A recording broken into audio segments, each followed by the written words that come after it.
Cubans protesting 30-hour-long blackouts that are leaving them not just in the dark, but without fuel, food, water, and medicine.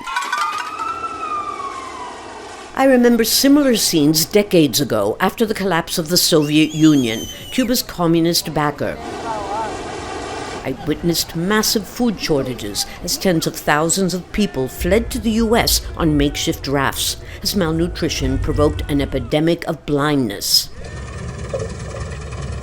Former President Fidel Castro, seen here scolding me during an impromptu press encounter, called it the special period. Since then, I've followed Cuba's many ups and downs, but none compared to today's sense of despair. It's not just that the houses are falling apart, it's that they are absolutely full of people. People have nowhere else to live, so they live one on top of the other in homes or apartments that were once just for one family. In this place, there are probably 30 at least. Sometimes the roofs fall down on their heads. This is where I met Lady Mari. She lives up here with her mother and is training to become a teacher. Without electricity, she can't study and her boyfriend can't work, she says. And although she's barely 16, she's weary beyond her years. I don't really care anymore. You get tired, honestly. When there's no power, I fall into a deep sleep. I just sleep.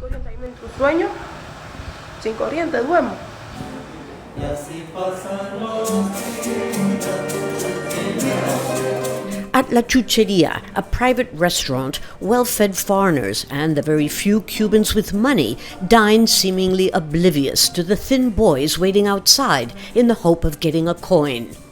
They offer to watch cars for a tip or something to eat.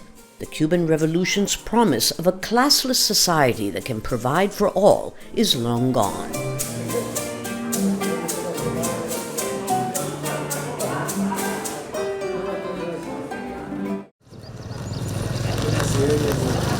The next day, I stopped to buy some bananas when I spot a man selling lettuce.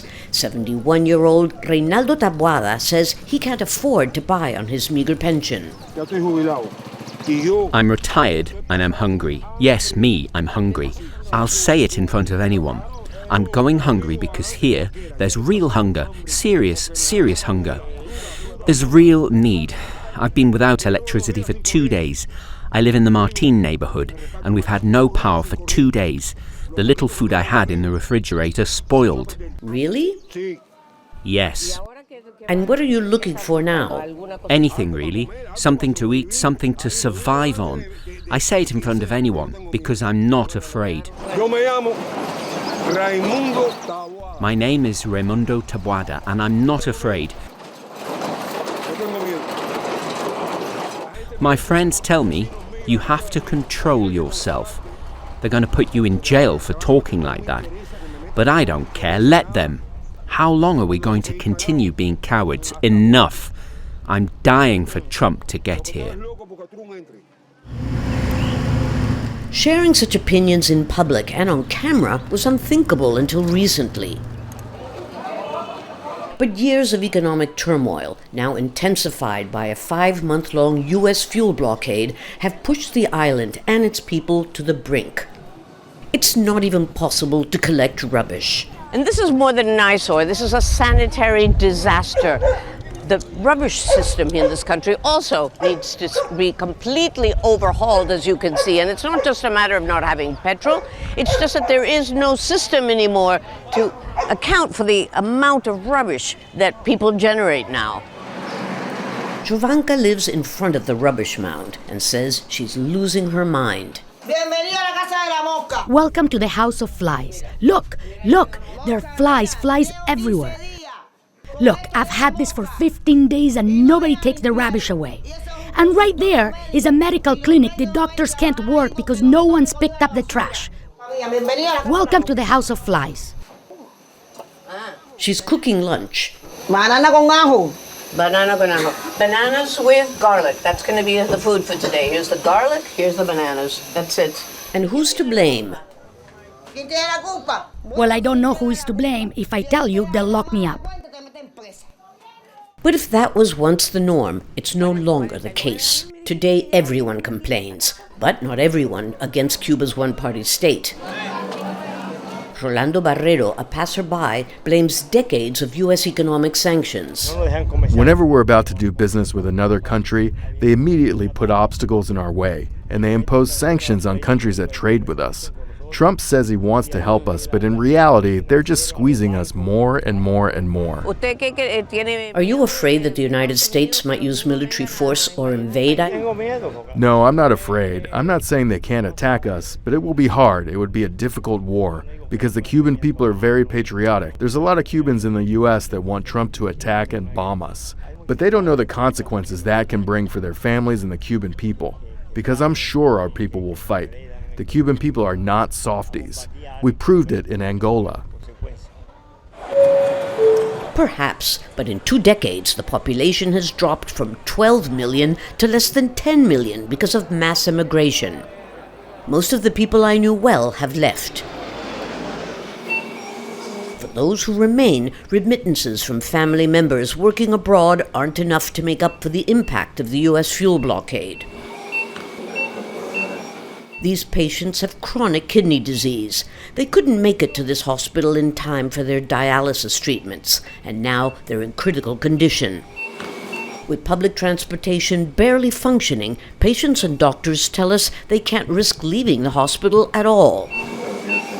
But Dr. Yamil Garcia says she's more worried about the blackouts and lack of fuel for generators. To put it simply, electricity is vital for us, not only for the machines you see here to function, but because hemodialysis requires water to filter the patient's blood. When the hospital's power plant is down, we need to pump the blood back into the patients manually. Cubans are known for their resourcefulness. But in the countryside, it's now back to the absolute basics. With no electricity, juicy tomatoes are rotting in this tomato paste factory, once the pride and joy of Fidel Castro. Dion Figueroa, a 5th-generation farmer, tells me that this malanga crop will be his last. I can't plow the soil for the next crop. In a few more months, people will have nothing to eat.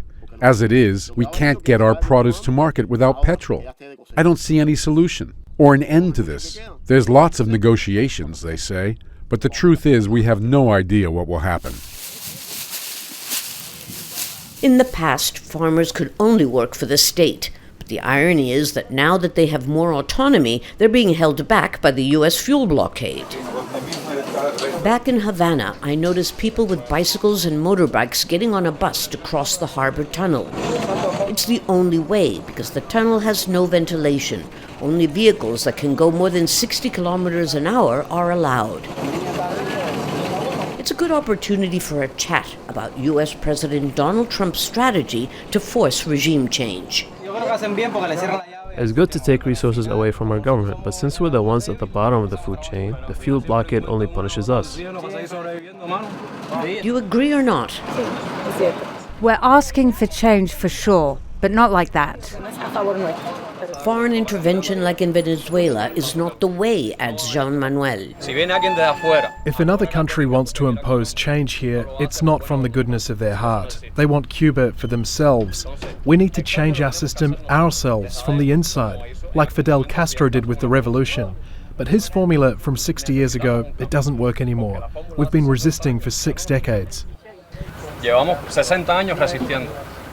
With some of his frustration off his chest, the self-employed construction worker prepares for the long pedal home. I've lived and reported in Cuba for years, but I never thought that political or at least economic change would be this painful. Trump has threatened to take over and do what he wants with Cuba. And while the Communist Party is at last talking about introducing unprecedented economic reforms, like in China or Vietnam, the people of Cuba have no real say in what happens to them.